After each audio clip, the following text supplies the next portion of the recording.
দুটো নিয়ম আমরা আগের ভিডিওতে শিখেছি। একটা হচ্ছে পাউলির অপবর্জন নীতি, যেখানে একটা কক্ষকের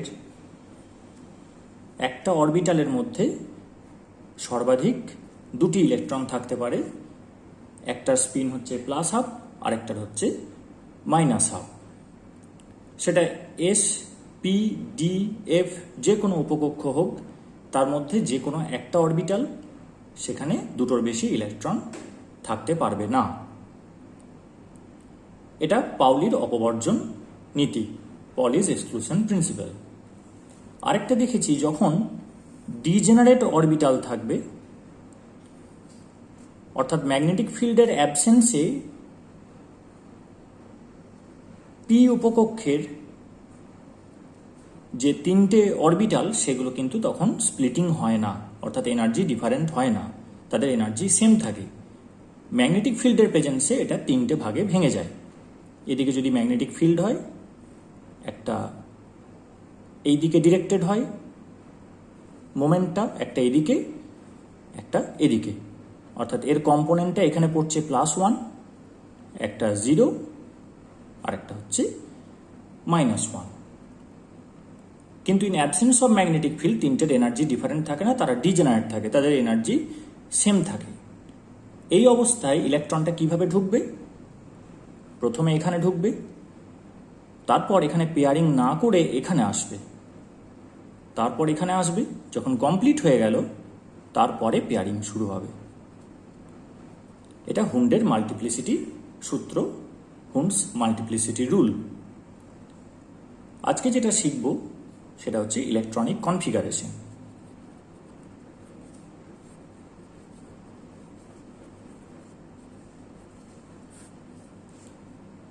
অর্থাৎ ইলেকট্রন বিন্যাস।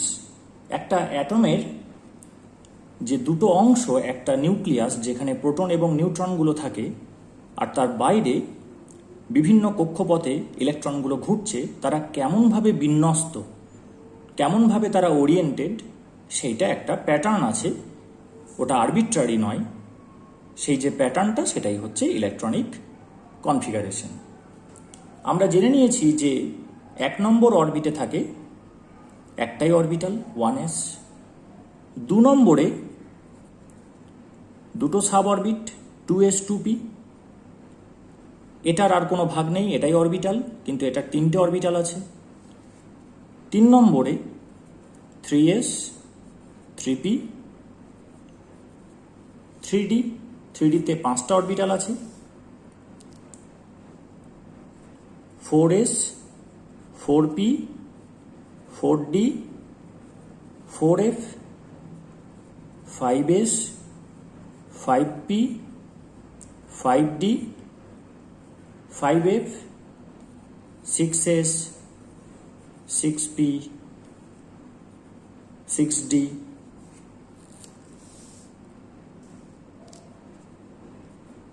7s।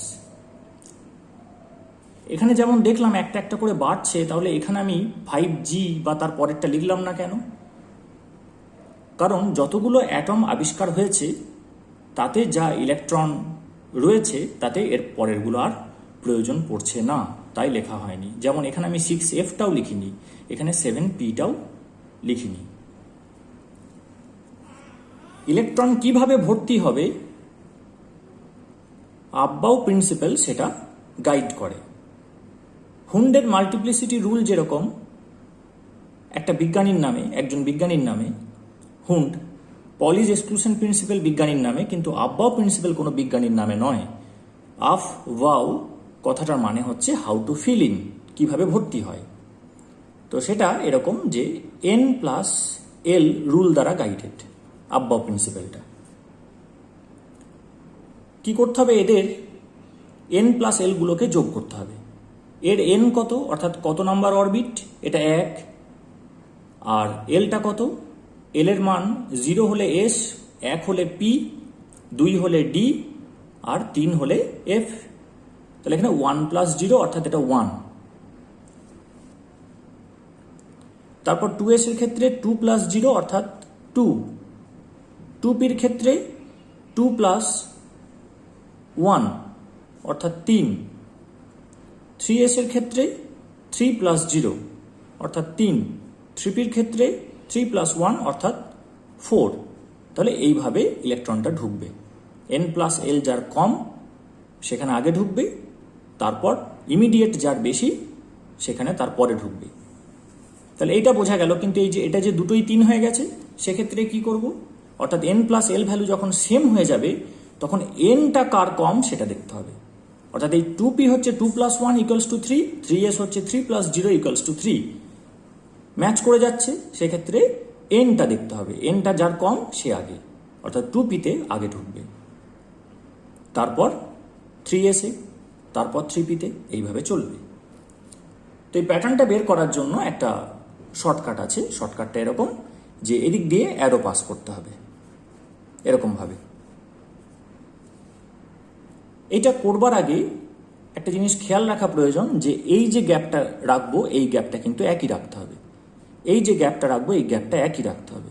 কোথাও কোথাও দেখা যাচ্ছে একটু আপ ডাউন হয়েছে, সেটা না রাখলে এটাতে ভুল হয়ে যেতে পারে। আর পরীক্ষায় যদি এটা আমি করি, এটা আমি পেন্সিল দিয়ে করব, কারণ এটা তো কাট থ্রু করছে, পেন দিয়ে করলে বাজে হবে। আর গ্যাপটা সমান না রাখলে কি হবে, এই অ্যারোটা যে যার মধ্যে দিয়ে যাওয়ার কথা সেটার মধ্যে দিয়ে না গিয়ে অন্যদিকে চলে যেতে পারে। সেক্ষেত্রে আমরা ভুল রেজাল্ট পেয়ে যাব। এখানে যেমন মোটামুটি ঠিকই আছে।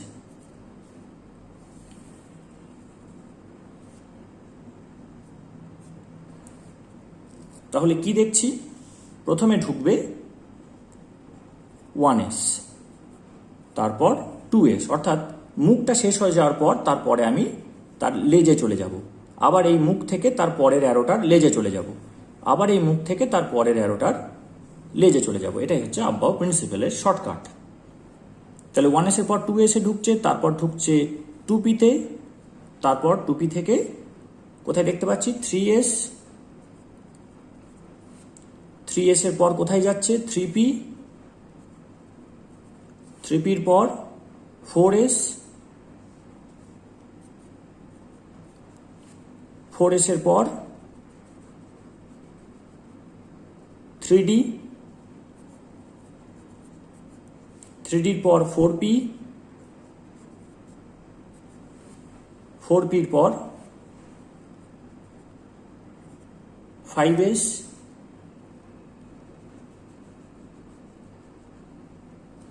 5s-এর পর 4d, 4d-র পর 5p, 5p-র পর 6s, 6s-এর পর 4f, 5d, 6p, 7s, এইভাবে চলছে। তাহলে কি কি হলো? 1s, 2s, 2p, 3s, 3p, 4s, 3d, 4p, 5s, 4d, 5p, 6s, 4f, 5d, 6p, 7s। একটা মজার জিনিস এখানে দেখা যাচ্ছে, সেটা হচ্ছে যে 4s আর 4p-র মাঝে ঢুকে গেছে 3d। একইভাবে 5s আর 5p-র মাঝে ঢুকে গেছে 4d। আবার 6s আর 6p-র মাঝে ঢুকে গেছে 5d, কিন্তু এখানে একটা এক্সট্রা জিনিস আছে, সেটা হচ্ছে 4f। এগুলো নিয়ে আমরা পিরিয়ডিক টেবিলে ডিটেলসে আলোচনা করব। তাহলে ইলেকট্রনিক কনফিগারেশনটা শুরু করা যাক। প্রথম যে অ্যাটমটা সেটা হচ্ছে hydrogen, lightest element in the universe. সেটার একটা প্রোটন আছে, অর্থাৎ একটা ইলেকট্রন আছে। তাহলে ইলেকট্রনটা কোথায় যাবে? গ্রাউন্ড স্টেটে 1s-এ ঢুকবে। তাহলে এটা 1s1। ছবি এঁকে দেখালে এরকম মাথায় 1s-টা লিখতে হবে। এখানে আর 1 লিখবো না, এখানে ছবিতে দেখিয়ে দিচ্ছি। তারপরের অ্যাটম হিলিয়াম, দুটো প্রোটন আছে, তাহলে গ্রাউন্ড স্টেটে নিউট্রাল অবস্থায় দুটো ইলেকট্রন থাকবে। তাহলে এটা হবে 1s2। এখানে কিন্তু সেলটা ক্লোজ হয়ে গেল, অর্থাৎ এটা ইনার্ট।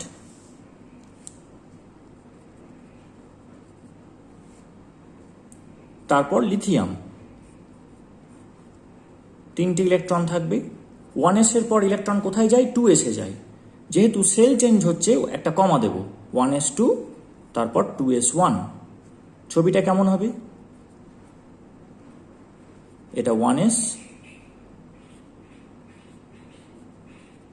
এটা 2s। এরপর থেকে আমরা শুধু আউটার মোস্ট যেটা সেল তার ছবিটা আঁকবো, আর আগেরটা আঁকবো না, কারণ একই জিনিস ফালতু ক্যারি করে নিয়ে যাওয়া। নেক্সট হচ্ছে বেরিলিয়াম, 4টে ইলেকট্রন আছে, তাহলে 1s2 2s2, তাহলে এখানে 2s2 হয়ে গেল। বেরিলিয়ামের পর হচ্ছে বোরন, 1s2 2s2, 2s এ একটা অরবিটাল থাকে, একটা অরবিটাল থাকলে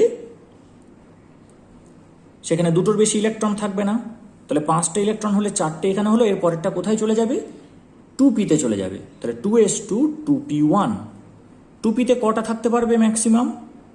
3টে অরবিটাল আছে, এক একটাতে দুটো করে, তাহলে মোট 6টা থাকতে পারবে।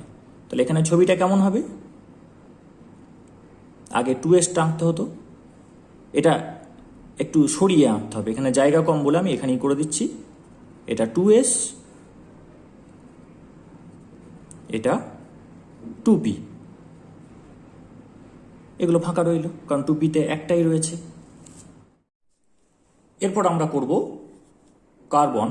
কার্বনে 6টা প্রোটন 6টা ইলেকট্রন, তাহলে 1s2 2s2 2p2। 2s2টা আঁকছি না, পরীক্ষায় আঁকতে হবে, 2p-টা দেখাচ্ছি।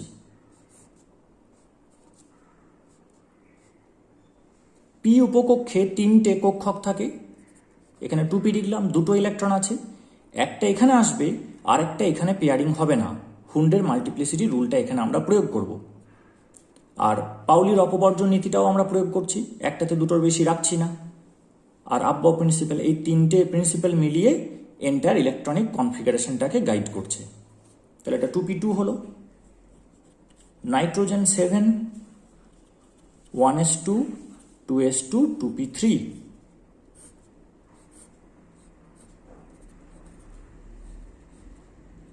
1 2 3, আমি হাফ অ্যারো দিয়ে দেখাচ্ছি, ফুল অ্যারো দিয়ে দেখালেও হবে। নাইট্রোজেনের পর হচ্ছে অক্সিজেন 8, 1s2 2s2 2p4।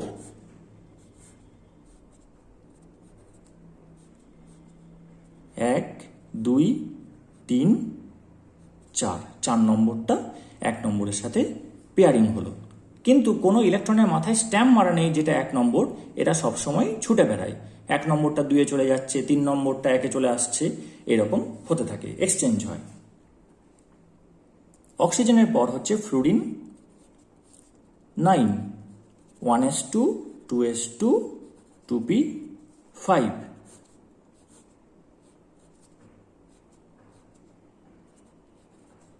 তাহলে 1 2 3 4 5।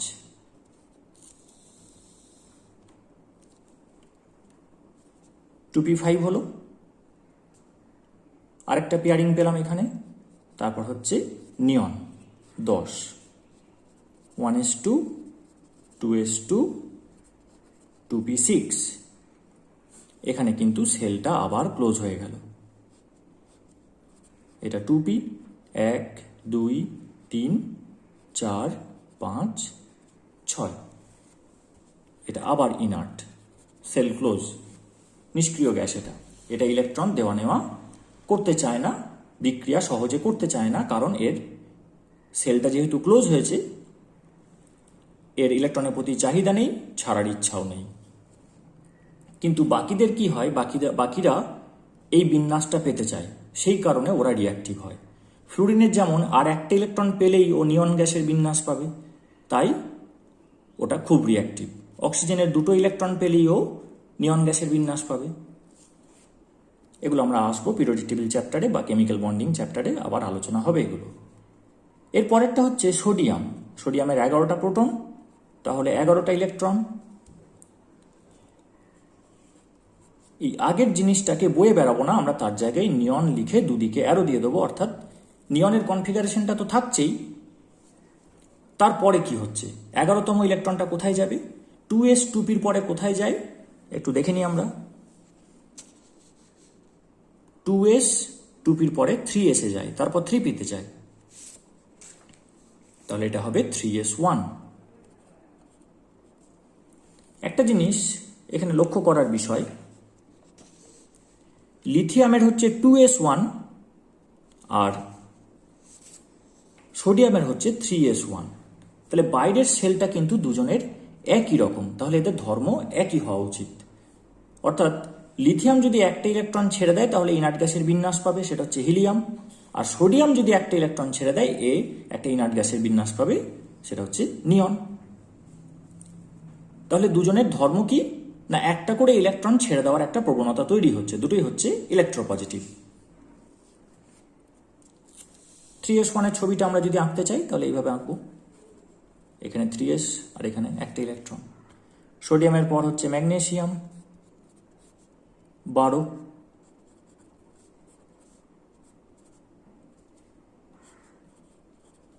(3s2)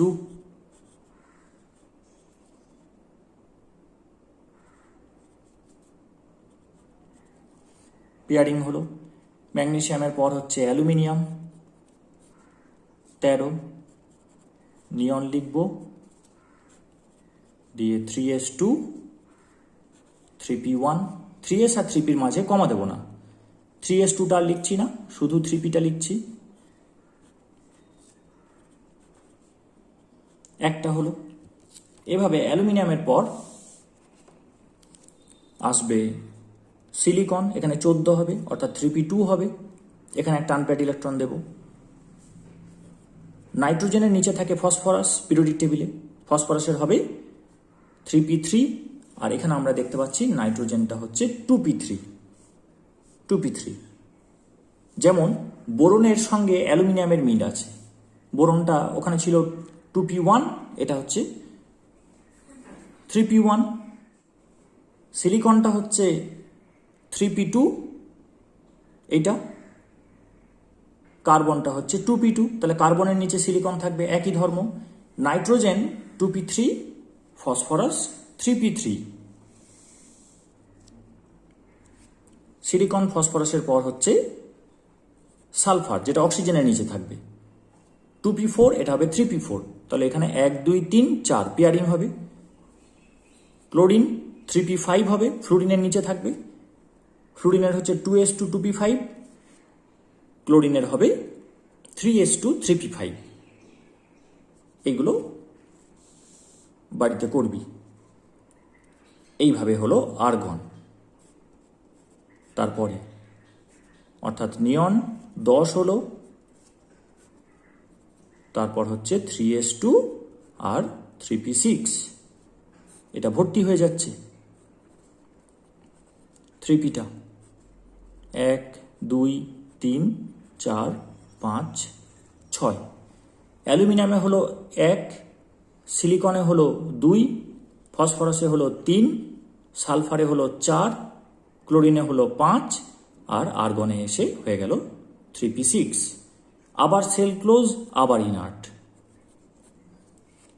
এখানে ফ্লুরিন যেরকম একটা ইলেকট্রন পেলে ও নিয়ন গ্যাসের বিন্যাস পাচ্ছিল, অর্থাৎ স্টেবল হচ্ছিল, এখানে ক্লোরিন একটা ইলেকট্রন পেলেই এ17 ও আর্গন গ্যাসের বিন্যাস পাচ্ছে। সালফার 2টো ইলেকট্রন পেলে আর্গন গ্যাসের বিন্যাস পাচ্ছে। অর্থাৎ যে প্রপার্টিগুলো দেখতে পাচ্ছিস তার একটা পিরিয়ডিসিটি আসছে, ধর্মগুলো একটা পর্যায় সৃষ্টি করছে। মানে 3s1 3s2 এই করে 3p1 3p2 করতে করতে গেল 3p6 অবধি, আবার ওদিকে 2s1 2s2 2p1 করতে করতে 2p6 অবধি গেল। 2s1 এর সঙ্গে 3s1 এর মিল রয়েছে, আবার 2s2 এর সাথে 3s2 এর মিল রয়েছে, 2s2 2p1 এর সাথে 3s2 3p1 এর প্রপার্টির মিল রয়েছে, 2s2 2p4 এর সাথে 3s2 3p4 এর প্রপার্টির মিল রয়েছে। এই যে মিলটা, শুধু ইলেকট্রনিক কনফিগারেশনে না, তার ফিজিক্যাল এবং কেমিক্যাল প্রপার্টিজে মিল রয়েছে, সেই মিলটা থেকেই জন্ম হলো পর্যায় সারণীর। এবং যেহেতু ইলেকট্রনই কেমিক্যাল রিয়াকশনকে গাইড করে, ইলেকট্রনই রেসপন্সিবল ফর কেমিক্যাল রিয়াকশন, তাই ইলেকট্রনিক কনফিগারেশন যদি ম্যাচ করে যায় আউটার মোস্ট সেলে, তাদের কেমিক্যাল প্রপার্টিটা মিলতে বাধ্য। সামান্য চেঞ্জ আসে, সেটা মারাত্মক না, একটা তার মধ্যে সিমিলারিটি পাওয়া যায়, যে সিমিলারিটির কথা মাথায় রেখেই পর্যায় সারণী বানানো হয়েছে। এবং যদি মিল না থাকতো তাহলে কিন্তু পর্যায় সারণী বানানো যেত না, একটা লম্বা এরকম সিরিজ তৈরি হয়ে যেত। এখানে ফিরে আসা যাক, আর্গনের পর হচ্ছে পটাশিয়াম। তাহলে খাটনি কমানোর জন্য আমরা এইটাকে লিখবো না, আমরা আর্গন লিখব। অর্থাৎ কত দূর হয়ে গেল, 1s2 2s2 2p6 নিয়ন অবধি হলো, 3s2 3p6 আর্গন হয়ে গেল। 1s2 2s2 2p6 3s2 3p6। তারপর ইলেকট্রন কোথায় যায়? ইলেকট্রন যায় 4s1 এ। তাহলে কি দেখলাম, লিথিয়ামের হচ্ছে 2s1, সোডিয়ামের হচ্ছে 3s1, আর পটাশিয়ামের হচ্ছে 4s1। এরা একই শ্রেণীতে থাকবে, একই কলামে থাকবে, পর্যায় সারণীতে এদের ধর্ম এক হবে। কিরকম? লিথিয়াম একটা ইলেকট্রন ছেড়ে হিলিয়ামের বিন্যাস পাবে, সোডিয়াম একটা ইলেকট্রন ছেড়ে নিয়নের বিন্যাস পাবে, পটাশিয়াম একটা ইলেকট্রন ছেড়ে আর্গন গ্যাসের ইলেকট্রনিক কনফিগারেশন অ্যাটেন্ড করবে এবং স্টেবল হবে। তারপর ক্যালসিয়াম 20। তাহলে আর্গনের পর হচ্ছে 4s2। এরপর যেটা বিষয় সেটা হচ্ছে যে 4s এর পরে 4p যাবে না, কারণ আমরা কি দেখেছি যে 4s এবং 4pর মাঝে 3d স্যান্ডউইচ হয়ে আছে। একইভাবে 5s এবং 5pর মাঝে 4d স্যান্ডউইচ হয়ে আছে। তাহলে এরপর যে ইলেকট্রনটা যাবে সেটা 3d1 হবে। তার নাম কি? এরপরেরটা হচ্ছে স্ক্যান্ডিয়াম 21। তাহলে আর্গন লিখব। এবার 3D-তে পরে ঢুকলেও অরবিটালটার পজিশন, সাবঅরবিটটার 3D সাবঅরবিট অর্থাৎ উপকক্ষটার পজিশন তো 4s এর আগে। তাহলে আমাকে এখানে লিখতে হবে 3D, 4s, কিন্তু 4s2 ভর্তি হয়ে আছে, তাহলে 3D1 হবে এখানে। তাহলে 18 2 20, 20 আর 1 21। এরপরেরটা টাইটেনিয়াম স্ক্যান্ডিয়ামের পর, এটা 22। তাহলে হবে আর্গন 3d2 4s2। তারপর ভ্যানাডিয়াম 23, আর্গন 3d3 4s2। তারপর ক্রোমিয়াম 24, আর্গন 3d4 4s2। এখানে একটা মজার ঘটনা ঘটে।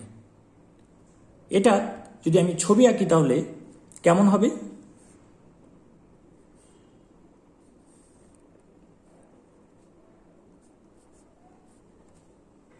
এটা 3D, এটা 4s, এখানে 5টা আছে, 1 2 3 4 5, 4s এ একটা আছে। তাহলে এখানে 4টে ইলেকট্রন, 1 2 3 4, আর এখানে 2টো ইলেকট্রন। এই যে একটা সাবঅরবিটে একাধিক ইলেকট্রন ঢুকছে, তার জন্য এখানে ইলেকট্রনিক রিপালশন তৈরি হবে। এই ইলেকট্রনিক রিপালশনকে অর্থাৎ ইলেকট্রনীয় বিকর্ষণকে এড়িয়ে যাওয়ার একটা উপায় আছে। সম্পূর্ণ এড়িয়ে যাওয়া যায় না, খানিকটা এড়িয়ে যাওয়া যায়, সেটা হচ্ছে এক্সচেঞ্জ। অর্থাৎ যখনই 1-এর সঙ্গে 2-এর রিপালশনটা শুরু হলো, 1-এর সঙ্গে 3 এক্সচেঞ্জ করে নিল, ফলে রিপালশনটা দাঁড়ালো না। হলো, কিন্তু সেইভাবে রিপালশনটা হলো না। এইভাবে 2 3-এর জায়গায় চলে যাচ্ছে, 3 1-এর জায়গায় চলে আসছে, 1 4-এর জায়গায় চলে যাচ্ছে। এই এক্সচেঞ্জটা কিন্তু মিনিমাম 2টো থাকলেই স্টার্ট হয়ে যায়। কিন্তু একটা সাবঅরবিটে যতগুলো অরবিটাল আছে, অর্থাৎ ডিতে যেমন 5টা, পিতে 3টে, যখন হাফ ফিল্ড থাকে তখন সেটা এফিসিয়েন্ট হয়, বা ফুল ফিল্ড থাকে তখন সেটা এফিসিয়েন্ট হয়। অর্থাৎ এখানে D5 যদি হতো প্রত্যেকটাতে একটা একটা করে 5টা, আর D10 যদি হতো প্রত্যেকটাতে 2টো 2টো করে 10টা, তখন কিন্তু এই এক্সচেঞ্জটা এফিসিয়েন্ট হতো এবং এনার্জি ছেড়ে দিয়ে ও স্টেবল হতো। সেইটা এখানে জাস্ট একটা ইলেকট্রনের জন্য হতে পারছে না। তখন ও কি করবে, ও 4s-এ যেটা ডাউন স্পিন ছিল সেটাকে টেনে নেবে, দিয়ে ওর নিজস্ব স্পিন অপারেটর আছে সেটা দিয়ে ও স্পিনটাকে চেঞ্জ করে এখানে নিয়ে চলে আসবে। অর্থাৎ 3d4 4s2-কে ও চেঞ্জ করে দিল 3d5 4s1। অর্থাৎ এখানে কিন্তু আব্বাও প্রিন্সিপালটা ভায়োলেট হলো। কিন্তু ভায়োলেটটা দেখলে হবে না, আসল কথাটা কি? আব্বাও প্রিন্সিপালটা কিসের ওপর দাঁড়িয়ে? যেটা কম এনার্জি সেটা আগে পপুলেট হবে, তারপর হাই এনার্জিটাতে ইলেকট্রন ঢুকবে। তো এখানে ও এই ঘটনাটা ঘটানোর মাধ্যমে ও এনার্জিটাকে কমাতে পেরেছে। নেচারে সবসময় এটাই চেষ্টা থাকে যে এনার্জি কিভাবে কমানো যায়, তাতে স্টেবিলিটি আসবে।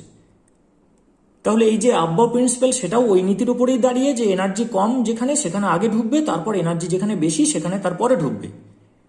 তাহলে এখানে এইটার মাধ্যমে ও এনার্জিটাকে কমাতে পারলো, সেটাই নেচারের উদ্দেশ্য, তাই এটা সম্ভব হয়েছে। তাই এটা সেই সেন্সে ভায়োলেশন নয়, নেচারের ভায়োলেশন নয়। কিন্তু আব্বাও প্রিন্সিপালটাকে যদি আমি একটা স্ট্রিক্ট ডেফিনিশন দিই তাহলে তার ভায়োলেশন অবশ্যই হয়েছে। তাহলে এখানে ক্রোমিয়ামের ক্ষেত্রে এটা 3d5 4s1 হলো। এর পরেরগুলো হোমওয়ার্ক দিচ্ছি। যেমন ক্রোমিয়ামের পরে হবে ম্যাঙ্গানিজ 25, সেটা হবে আর্গন 3d5 4s2। ম্যাঙ্গানিজের পরে হবে আয়রন 26 3d6 4s2। 26-এর পরে হবে 27 অর্থাৎ কোবাল্ট হবে 3d7 4s2। তারপর হবে নিকেল হচ্ছে 28 3d8 4s2। তারপর হবে কপারে 29 29, তাহলে 3d9 4s2 হবে। সেখানে কিন্তু আবার সেই একই রকম ঘটনা ঘটবে, অর্থাৎ 4s থেকে একটা ইলেকট্রন যদি এখানে চলে যায় তাহলে এটা 3d10 হবে, এক্সচেঞ্জ ফেনোমেনাটা ভালো হবে, তাহলে ওটা হয়ে যাবে 3d10 4s1। তারপরেরটা হচ্ছে জিঙ্ক হচ্ছে 30 3d10 4s2, কমপ্লিট হয়ে গেল এটা। কিন্তু সেল ক্লোজ হয়নি। সেল ক্লোজ কখন হবে? যখন 4p কমপ্লিট হবে। আর 4s এর পর 3d ভর্তি হলো, 3d10 10টার বেশি থাকে না, এরপর চলে যাবে 4p-তে। অর্থাৎ তারপরে গ্যালিয়াম 31, সেটা কিরমভাবে লিখব? 3d10 4s2 4p1। তারপর germanium 3d10 4s2 4p2। Arsenic 4p3। আর্সেনিকের পর হচ্ছে সেলেনিয়াম 3d10 4s2 4p4। সেলেনিয়ামের পর হচ্ছে ব্রোমিন, অর্থাৎ ফ্লুরিনের নিচে ক্লোরিনের নিচে ব্রোমিন, সেটা 35 3d10 4s2 4p5। এইটা হচ্ছে 18 আর 2 20, 3d10 30 আর 4p5, তাহলে 35 হয়ে গেল। আর তারপর হচ্ছে ক্রিপ্টন হচ্ছে 36 3d10 4s2 4p6, সেটা আবার ইনার্ট হয়ে গেল। তাহলে এতদূর হোমওয়ার্ক রইল। এর পরেরটা আমরা পিরিয়ডিক টেবিলে গিয়ে শিখব।